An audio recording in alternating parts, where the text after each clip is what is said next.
దేవుని నామమునకు మహిమ కలుగునుగాక. ప్రభువునందు ప్రియులరా, మన ప్రభువు రక్షకుడు అయిన క్రీస్తు యేసు పరిశుద్ధ నామంలో మీ అందరికీ శుభములు. 20వ తేదీ డిసెంబర్ మాసము 2024 సంవత్సరం. చూసారా, 20 రోజులు అయిపోయినాయి. ఈరోజు మెగా క్రిస్మస్. మీ అందరూ ప్రేమపూర్వకంగా రావాలి. ఈ రోజున అద్భుతమైన వాగ్దానము, క్రిస్మస్ లేఖనము నీకు ఇవ్వబడుతుంది. ఇశ్రాయేలు అను నా ప్రజలను పరిపాలించు అధిపతి నీలో నుండి వచ్చును. చూసారా, ఇశ్రాయేలు అను నా ప్రజలను పరిపాలించు అధిపతి నీలో నుండి వచ్చును. మత్తయి సువార్త 2వ అధ్యాయము 5వ వచనం. పూర్తి వచనము ఈ విధంగా ఉంది. అందుకు వారు, యోదయ బెత్లెహేములోనే, ఏలయనగా యోదయ దేశపు బెత్లెహేమ, నీవు యూదా ప్రధానులలో ఎంత మాత్రమును అల్పమైన దానవు కావు. ఇశ్రాయేలు అను నా ప్రజలను పరిపాలించు అధిపతి నీలో నుండి వచ్చును అని ప్రవక్త ద్వారా వ్రాయబడి ఉన్నదనిది. ఈ సందర్భము ఇది మనం నేర్చుకుంటున్నాం. ఈరోజు నీలో నుండి వచ్చును, ఇది మనకి రీమా వాక్యం. అంటే ఎన్నోసార్లు నేను చెప్పాను కదా, మొట్టమొదట దేవుని సృష్టి జరగకముందు భూమి నిరాకారముగా శూన్యముగా ఉండెను. చీకటి అగాధ జలముల పైన ఉండెను. దేవుని ఆత్మ జలముల పైన అల్లాడుచుండెను. ఇప్పుడు చీకటిలో నుండి దేవుడు వెలుగును తీశాడు. నెంబర్ 1, జలములలో నుండి పై జలములు కింద జలములు చేశాడు. నెంబర్ 2, ఆ మధ్యలో విశాలము అన్నాడు, ఆకాశం అని పేరు పెట్టాడు. ఇప్పుడు కింద భూమి మీద జలములన్నీ విస్తరించినప్పుడు జలములన్నీ ఒక చోటికి కూడుకోవాలా, ఆరిన నేల కనబడాలి అని చెప్పి భూమి అని పెట్టాడు, సముద్రము అని పేరు పెట్టాడు. రైట్. ఇప్పుడు 3 రోజులైనవి. 4వ రోజు ఆకాశములోంచి దేవుడు 2 పెద్ద జ్యోతులు, తర్వాత నక్షత్రములు చేశాడు. పగటిని ఏలుటకు పెద్ద జ్యోతి సూర్యుడు, రాత్రి ఏలుటకు చంద్ర నక్షత్రములు, దినములు, మాసములు ఆకాశములోంచి చేశాడు. రైట్. తర్వాత 4వ రోజు అయింది. 5వ రోజు భూమిలోంచి విత్తనములిచ్చు చెట్లు, చూసారా, ఆకాశము గాలిలోంచి ఆకాశమున ఎగురు పక్షులు చేశాడు. 5వ దినం అయింది. అంటే గాలిలోంచి పక్షులు చేశాడు, భూమిలోంచి విత్తనములు, చెట్లు, ఎన్నో రకాలు. ఓకే. తర్వాత 6వ రోజు అదే భూమి నుంచి జంతువులను, మట్టి నుంచి మానవుని చేశాడు. అంటే ఇలాగ తీస్తూ వచ్చాడు. ఆ తర్వాత ఆదాము నుంచి అవ్వని తీశాడు, అవ్వ నుంచి బిడల్ని తీశాడు. మరి ఈ రోజున నీలో నుండి కదా, యెషయి మొద్దు నుండి చిగురు పుట్టును, దావీదు వచ్చును. ఈ లేఖనాలన్నీ మరి నీలో నుండి దేవుడు ఈ రోజున తీయాలి అంటే, ఈరోజు వాక్యము ఇంగ్లీష్లో ఏమని ఉంది అంటే, Matthew chapter 2 verses 6, but you Bethlehem in the land of Judah are by no means least among the rulers of Judah, for out of you will come a ruler who will shepherd my people Israel. అంటే అర్థం ఏంటంటే, ఈ యొక్క యోదయ దేశపు బెత్లెహేమా, ఇశ్రాయేలును నా ప్రజలను పరిపాలించు అధిపతి నీలో నుండి వచ్చు. ఈ లేఖనాలు ప్రవక్త ద్వారా చెప్పబడి ఉన్నాయి. ఎక్కడ? మనందరికీ తెలిసిందే, మీకా గ్రంథము 5వ అధ్యాయము 2వ వచనం. అంటే 700 సంవత్సరాల క్రితము యెషయా ప్రవక్త కన్యక గర్భవతియే కుమారుని కనును అని వాగ్దానము 700 సంవత్సరాల క్రితము ఆ రోజున ఆహాజు రాజై ఉన్నాడు. 600 సంవత్సరాలకు పూర్వం మీకా ప్రవక్త ఈ లేఖనాలు రాస్తూ బెత్లెహేము, ఎఫ్రాతా, యూదావారి కుటుంబములలో నీవు స్వల్ప గ్రామమైనను నా కొరకు ఇశ్రాయేలీయులను ఏలబోవాడు నీలో నుండి వచ్చును. పురాతన కాలము మొదలుకొని శాశ్వత కాలం వరకు ఆయన ప్రత్యక్షమవుతున్నాడు. ఇప్పుడు వాక్యము ఎలా నేర్చుకోవాలి? 600 సంవత్సరముల పూర్వకము ఈ ఎఫ్రాత బెత్లెహేము యోదయ దేశపు పట్టణం.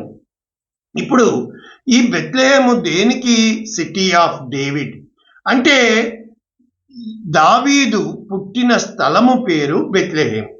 ఎలా చెప్పబడుతుంది? సమూయేలు మొదటి గ్రంథము 16వ అధ్యాయము 1వ వచనము మనము చూచినప్పుడు ఇక్కడ దేవుని యొక్క ప్రవక్త అయిన సమూయేలుకి దేవుడు చెప్పి పంపిస్తున్న వాక్యము లేఖనము మనము ఒకసారి చదివితే, ఎప్పుడైతే నేను తోసివేసిన సౌలు కోసము నువ్వు ఎంత కాలము నీవు ఇంకా దుఃఖముతో ఉంటావు అని చెప్పుతూ, నీవు లేచి నీ తైలము ఆ యొక్క కొమ్మును తైలముతో నింపుకొనుము, బెత్లెహేమీయుడైన యెషై యొద్దకు నిన్ను పంపుచున్నాను, అతని కుమారులలో ఒకని నేను రాజుగా నియమించుదును. అప్పుడు బయలుదేరి వెళ్ళాడండి. ఎప్పుడైతే వెళ్ళాడో ఈ యొక్క యెషైకి 8 కుమారులు. కానీ అయితే ఎప్పట్లాగే పై రూపాన్ని చూసి మోసపోయాడు. అయితే ఇంకా ఉన్నాడా అంటే గొర్రెలను కాయిచున్నాడని చెప్పినప్పుడు పిలువనంపించినప్పుడు అతడు లోపలికి వచ్చి నిలబడినప్పుడు అక్కడ దేవుని ఆత్మ చెప్పుతుంది, అతనిని లేచి అభిషేకించుము, నేను ఇతన్ని కోరుకున్నాను, నేను కోరుకున్న వాడితడే. కనుక ఈ యొక్క అతని కోసం ఏమి రాయబడి ఉన్నది? బెత్లెహేము వాడైన ఎఫ్రాతా వాడు అని చెప్పి దావీదు కోసం రాయబడి ఉన్నట్లు మనము ఇక్కడ చూడగలుగుతున్నాం. అంటే దావీదు పుట్టిన స్థలము ఈ యొక్క బెత్లెహేము. రైట్. ఇప్పుడు మనము లేఖనాల ప్రకారం మనం చూసినప్పుడు ఈ మధ్యకాలంలో నేర్పించాను. రూతు గ్రంథము 4వ అధ్యాయం 12వ వచనం, బోయజును దీవిస్తూ ఎఫ్రాతాలో నీవు క్షేమాభివృద్ధి కలిగిన వాడవై బెత్లెహేములో నీవు ఖ్యాతి పొందుదువు. కనుక బెత్లెహేం మనము రూతు గ్రంథం అంతా ఉంటుంది. అంటే ఈ యొక్క హెబ్రూ భాషలో లేహం అంటే రొట్టెల ఇల్లు. కానీ మనము ఉన్న ఈ అరబ్బీ భాషలో లేహం అంటే మాంసపు ఇల్లు. కనుక ఏది ఏమైనప్పటికీ మనము వాక్యపు లోతుల్లోనికి వెళ్తే ప్రభునందు ప్రియులరా, ఇప్పుడు నీవు అల్పమైన దానవు అంటే ఆ రోజుల్లో ఈ బెత్లెహేముని ఒక కుగ్రామము అన్నమాట. కనుక ఎప్పుడూ కూడా ఆలోచించండి. చాలా ఈ టెక్నాలజీ పరంగా కూడా చూసినప్పుడు కొన్నిసార్లు బిగ్ స్క్రీన్ కి వాల్యూ ఉంటుంది. అదే సమయంలో ఎంత చిన్న చిప్ అంటే మైక్రోస్కోపిక్ చిప్ కూడా అందులో జ్ఞానాన్ని పెడుతున్నారు.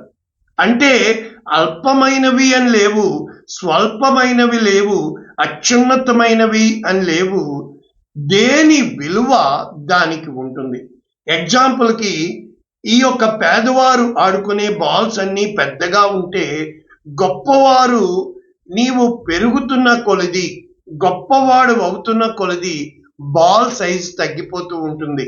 ఉదాహరణకి టెన్నిస్ గొప్పవాళ్ళు ఆడేది, టేబుల్ టెన్నిస్ గొప్పవాళ్ళు ఆడేది, గోల్ఫ్ గొప్పవాళ్ళు ఆడేది. ఈ విధముగా బాల్ సైజు తగ్గిపోతూ ఉంటుంది. ప్రభునందు ప్రియులారా, మనము వాక్యపు లోతుల్లోనికి వెళ్తే ఇక్కడ ప్రస్తుతము మనకి ఇవ్వబడిన మత్తయి సువార్త 2వ అధ్యాయము ఏమి జరుగుతుంది, అసలు ఈ కాంటెక్స్ట్ ఏంటి అన్నది మనము చూస్తే, రాజైన హేరోదు దినముల యందు యోదయ దేశపు బెత్లెహేములో యేసు ప్రభు పుట్టిన పిమ్మట, అంటే గొల్లవారి కోసము ఆ యొక్క లూకా గారు రాస్తే ఇక్కడ జ్ఞానుల కోసం మత్తయి గారు రాశారు. మత్తయి గారు లూకా గారు మాత్రమే క్రిస్మస్ కోసం రాశారు. అంటే యేసు ప్రభు పుట్టిన ఇమ్మీడియట్ గా గొల్లవారు వెళ్ళి చూశారు. జ్ఞానులు చానాళ్ళ తర్వాత వచ్చారు. పదే పదే చెప్తున్నాను. 8వ తేదీన యెరూషలేములో యేసు ప్రభువారిని వారు ప్రతిష్ఠించారు. ఒకవేళ అప్పటికే ఆజ్ఞ వస్తే చంపేసి ఉండేవారు. కనుక ఇంచుమించు నెల రోజుల తర్వాత అని కూడా చెప్పబడుతుంది. వాళ్ళు పశువుల శాలలోకి రాలేదు, ఇంటిలోకి వచ్చారు. రైట్. అయితే ఇప్పుడు హేరోదు దినముల యందు యేసు పుట్టిన పిమ్మట తూర్పు దేశపు జ్ఞానులు యెరూషలేముకు వచ్చి వీళ్ళు చేసిన పని ఏంటంటే యెరూషలేము వరకు వచ్చేశారు. ఎందుకు? యూదుల రాజు పుట్టాడు కనుక. వాళ్ళకి తార నడిపించవలసిన పనేమీ లేదు. యూదుల రాజు పుట్టాడు అని వారు నక్షత్రము ద్వారా గమనించారు, గ్రహించారు. వారు ప్రయాణము చేస్తూ వచ్చారు. కానీ ఎప్పుడైతే యెరూషలేమునకు వచ్చి ఎక్కడ వెతుకుతున్నారు? రాజు ఎక్కడ పుడతాడో హేరోదు రాజు దగ్గర వెతుకుతున్నారు. కానీ ఇప్పుడు ప్యాలెస్ లో పుట్టలేదు ఈ యూదుల రాజు. పశువుల పాకలో పుట్టాడు, ఆ పేదవారి ఇంటిలో పుట్టాడు. అంటే మనము చాలా విషయాలు గొప్పల్లో వెతుకుతాము, కానీ దేవుడు అల్పమైన వాటి విషయంలో వెతుకుతూ ఉంటాడు. ఓ నా బహు అంటే ఏమని చెప్పబడుతుంది దేవుని వాక్యం తెలుసా?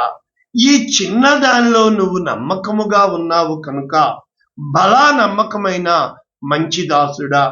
దేవుడు చిన్నదానిలో పరీక్షిస్తాడు, నిన్ను చిన్న విషయాల్లో పెడతాడు. దేవుడు ప్రతి ఒక్కరి పట్ల గొప్ప ప్రణాళిక కలిగి ఉన్నాడు. ఇంత చిన్న చిప్లో అంటే దేవునికి కార్యాలు తెలియవా? కీర్తనాకారుడు 139లో రాసుకోడా, ఆకాశమునకు ఎక్కిపోయినా నీవున్నావు, పాతాళమందు కూర్చున్నా నీవున్నావు, అంతటా ఉన్న దేవునికి తెలియదా? కనుక వీళ్ళు ఏమి చెప్తున్నారు హేరోదు రాజుతో? యూదుల రాజుగా పుట్టిన వాడెక్కడ? తూర్పు దిక్కున మేము ఆయన నక్షత్రమును చూచి ఆయనను పూజింపవచ్చితిమి. అంటే వీరు వెతికారు కనుక దేవుడు దొరికాడు, వచ్చారు. రైట్. అయితే ఇప్పుడు ఈ లేఖనాలన్నీ ఎవరి దగ్గర ఉన్నాయి? ఆ రాజు దగ్గర ఉన్న ప్రధాన యాజకులు ఉన్నారు, శాస్త్రులు ఉన్నారు, పరిసయ్యులు ఉన్నారు. నీ చేతుల్లో బైబిల్ ఉంది, కానీ నువ్వు దేవుని వెతుకుతున్నావా? వెతుకుతున్నావు నీ మనస్సు చెప్పిన విధంగా, కానీ దేవుని ఆత్మ విధానంలో నీవు వెతుకుతున్నావా? హేరోదు రాజు ఆ సంగతి వినినప్పుడు అతడు యెరూషలేము వారందరూ కలవరపడిపోయారు. కాబట్టి రాజు ఇప్పుడు ఎవరిని పిలుస్తున్నాడు? యూదుల రాజుగా పుట్టినవాడు ఎక్కడా అని లేఖనాలు వెతకమన్నాడండి. వారు ఇప్పుడు లేఖనాలు వెతికి క్రీస్తు ఎక్కడ పుట్టును అని అడిగినప్పుడు జవాబు చెప్పుతున్నారు. ఏమని? ఎక్కడ రాయబడింది? యోదయ దేశపు బెత్లెహేములోనే ప్రవక్త ద్వారా చెప్పబడి ఉన్నది. వారికి తెలుసు, కానీ యాజకులు వెళ్ళలేదు యేసు ప్రభువుని చూడటానికి. 3 వెళ్ళారు. ఒకటి దేవుని దూత చెప్పారు గొల్లవారికి, వారు వెళ్ళారు, గొర్రెల కాపరులు. అత్యంత అల్పులు వెళ్ళారు, దేవుని దగ్గరికి ఆరాధించారు. ఆ చుట్టుపట్ల ఎంతో మంది ఉన్నారు, ఎవరు వెళ్ళల.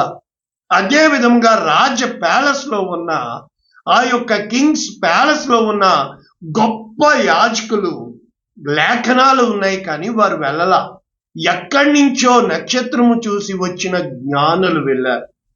మరలా వాళ్ళు నక్షత్రాన్ని వెంబడిస్తూ వెళ్ళారు, బెత్లెహేము గ్రామం వెళ్ళారు. అక్కడ కనుక్కున్నారు యేసుక్రీస్తు ప్రభుల వారిని. అంటే ఏమి చెప్పడానికి ప్రయత్నిస్తున్నానంటే, చాలాసార్లు చిన్న చూపు చూపబడి నువ్వు ఎంత సేవ చేసినా, ఎంత కష్టపడినా నీకు ప్రయోజనం రాలేదా? దేవుడు నిన్ను చిన్నవాడిగానే వదిలేశాడా? పౌలు అంటే అర్థం చిన్నవాడు, నజరేయుడు అంటే అర్థము నాజీరు చేయబడిన చిన్నవాడు. అత్యంత దేవుని యొక్క వాక్యం సెలవిస్తుంది, తన్ను తాను తగ్గించుకున్నవాడు. కానీ ఈ లోకంలో హెచ్చింపబడిన వారితోనే నిజంగా ఎంతో మంది సేవకులు లేరా? వాళ్ళ కోసం చెడుగా మాట్లాడుతున్న వాళ్ళు లేరా? దేవుడు వారిని హెచ్చించాడు అని చెప్పినప్పుడు నిన్ను హెచ్చించలేడా? అంటే దేవుని సమయం నీ జీవితంలో వచ్చిందో లేదో మనకి ఎలా తెలుసు? ఈ క్రీస్తు కోసం వారు ఏమన్నారంటే, కొన్ని లేఖనాలు చూస్తే యోహాను సువార్త 7వ అధ్యాయం, కొందరు యేసు ప్రభుల వారి మాటలు విని ఈయన నిజముగా ప్రవక్తే అనిరి, మరికొందరు ఈయన క్రీస్తు అనిరి, మెస్సియా. మరికొందరు ఏమి క్రీస్తు గలిలయలో నుండి వచ్చిన, ఎందుకంటే గలిలయుడు కదా. అయితే ఇక్కడ వాళ్ళు చెప్తుంది క్రీస్తు దావీదు సంతానములో పుట్టి దావీదు ఉండిన బెత్లెహేము అను గ్రామములో నుండి వచ్చునని లేఖనము చెప్పుట లేదా, కనుక క్రీస్తును గూర్చి భేదం పుట్టింది. చూసారా, నిజంగా ఏ రోజన్నా పుట్టు పూర్వోత్తరాలు బేస్కి వెళ్తామా? ఎప్పుడూ కూడా మనం బేస్కి వెళ్ళాలి. అంటే చరిత్ర పునరావృతం అవుతూ ఉంటుంది. సమూయేలు 2వ గ్రంథము 5వ అధ్యాయము 1వ వచనము, అదే విధముగా దినవృత్తాంతములు 1వ గ్రంథము 11వ అధ్యాయము 1-2 వచనాలు ఈ విధముగా ఉంటాయి. మక్కి ఇశ్రాయేలు వారి సకల గోత్రముల వారు హెబ్రోన్లో దావీదునొద్దకు వచ్చి, చిత్తగించుము, మేము నీ ఎముక అంటిన వారము, రక్త సంబంధులము. పూర్వకాలమున సౌలు మా మీద రాజై ఉండగా నీవు ఇశ్రాయేలీయులను నడిపించువాడవై ఉంటివి. మరి ఆర్మీ కమాండర్ కదా. అయితే ఇప్పుడు నీవు ఇశ్రాయేలీయులను బట్టి నా జనులను పాలించి వారి మీద అధిపతివై ఉండును అని యెహోవా నిన్ను గూర్చి సెలవిచ్చి ఉన్నాడని ఇప్పుడు గుర్తొచ్చిందండి. మరి ఆ రోజుని ఎప్పుడో దేవుడు 12 ఏండ్లకి అభిషేకించాడే, ఇప్పుడు లేఖనము నెరవేరింది. కనుక ఇశ్రాయేలు వారి పెద్దలందరూ హెబ్రోన్లో రాజునొద్దకు రాగా అదే విధముగా యెఫ్తా దగ్గరికి వస్తారు. సమయం వచ్చినప్పుడు దేవుడు వారిని నీ దగ్గరికి తీసుకొస్తాడు. నీవు దావీదు కోసము సైతము దేవుడు చెప్పి ఉన్నాడు, నీవు నా ప్రజలను పరిపాలిస్తావని. కానీ ప్రజలు వెళ్ళలా. అంటే దేవుడు అప్పుడు ఇశ్రాయేలు వారి మీద రాజు అగుటకై వారు దావీదుకు పట్టాభిషేకము చేసిరి. చూసారా ప్రభునందు ప్రియులరా, దావీదు హెబ్రోన్లో 7 సంవత్సరములు 23 సంవత్సరములు మొత్తము పరిపాలన చేశాడు. మొత్తము అంటే 33 సంవత్సరాలు, 40 సంవత్సరాలు పరిపాలించాడు. సౌలు 40 సంవత్సరాలు. కానీ దేవుడు కొట్టివేసి ఉన్నాడు. నీవు ఎంతకాలం బ్రతికావన్నది కాదు, దేవుడు కొట్టివేశాడా, దేవుని చిత్తంలో ఉన్నావా? మోస్ట్ వికెడ్ కింగ్ మనష్షే 54 సంవత్సరాలు పరిపాలించాడు. కానీ బహు దుర్మార్గుడని వాక్యం చెప్తుంది. అంటే నీవు దీర్ఘకాలం పరిపాలన ఉండడం కాదు, బహుశా స్వల్పకాలం. అందుకే దేవుని యొక్క వాక్యం సెలవిస్తుంది, ఆ యొక్క దుష్టుల గుడారములో 1000 సంవత్సరములు గడుపుట కంటే నీ మందిర ఆవరణములో 1 దినము గడుపుట మేలు. నిజంగా దేవుని సన్నిధిలో నువ్వు ఉండగలుగుతున్నావా? కనుక ప్రభునందు ప్రియులరా, మనము వాక్యపు లోతుల్లోనికి వెళ్తే లూకాసు వార్త 2వ అధ్యాయం 1వ వచనం, నిజంగా ఈ యోసేపు ఏ గ్రామము వాడు, ఈ బెత్లెహేముకు ఎందుకు వెళ్ళాడని చూస్తే, ఆ దినములలో ప్రజా సంఖ్య రాయవల్లని సర్వలోకమునకు కైసరు ఔగుస్తు వల్ల అగస్టీస్ అంటారు. కనుక కురేనియా సిరియా దేశమునకు అధిపతి ఉన్నప్పుడు రాయబడిన మొదటి ప్రజా సంఖ్య. చూసారా, మొదటి ప్రజా సంఖ్య. దేవుడు ఏ విధముగా కార్యాలు చేస్తాడంటే, ఈ సెన్సస్ లేకపోతే ఇక్కడ యోసేపు వెళ్ళడు. అప్పటికి యోసేపు దావీదు వంశములోను గోత్రములోను పుట్టినవాడు కనుక తనకు భార్యగా ప్రదానము చేయబడి గర్భవతి అయి ఉండిన మరియతో కూడా ఆ సంఖ్యలో రాయబడుటకు, ఇదిగోనండి, గలిలయలోని నజరేతు నుండి, గలిలయవాడు, నజరేతు వాడు, జీసస్ ఆఫ్ నజరేత్. చూసారా, యూదయలోని బెత్లెహేమ్ అనబడిన దావీదు ఊరికి వెళ్ళెను. దేవుని కార్యాలు మనం అనుకున్నట్లుగా జరగవండి. మనం ఎప్పుడూ గొప్పగా ఊహించుకుంటాం, కానీ దేవుడు ఎప్పుడు మన మీద కంపల్సరీగా రుద్దుతూ ఉంటాడండి. కనుక ఇదే వాక్యాలు మనం మత్తయి సువార్తలో చూస్తే తిరిగి ఎక్కడికి వచ్చి సెటిల్ అయ్యాడో తెలుసా? ఆ బెత్లెహేము నుంచి ఐగుప్తుకి పారిపోతాడు.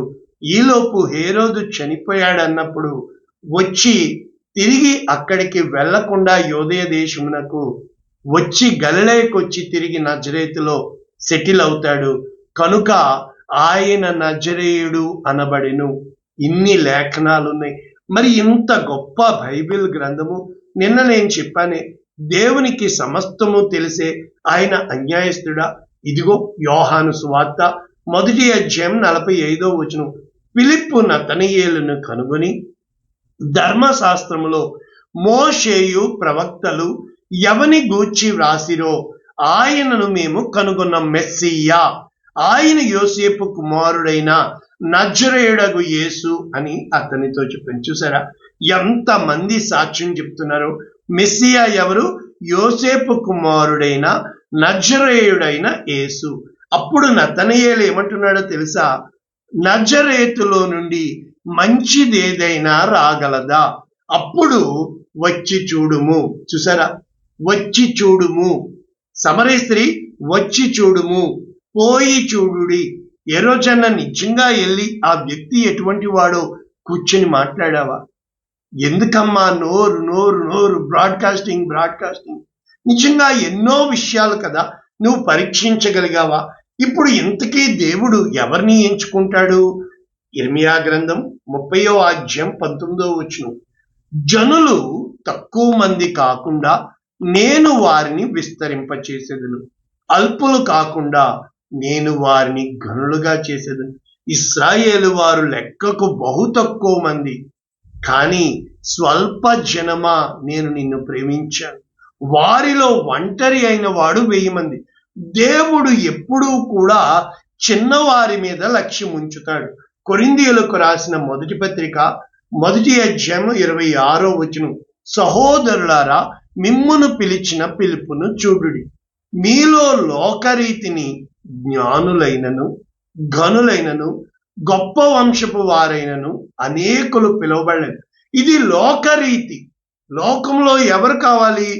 గొప్పవారు, గొప్ప వంశపు వారు, ఘనులు, జ్ఞానులు కావాలి. కానీ దేవునికి ఎవరు కావాలి?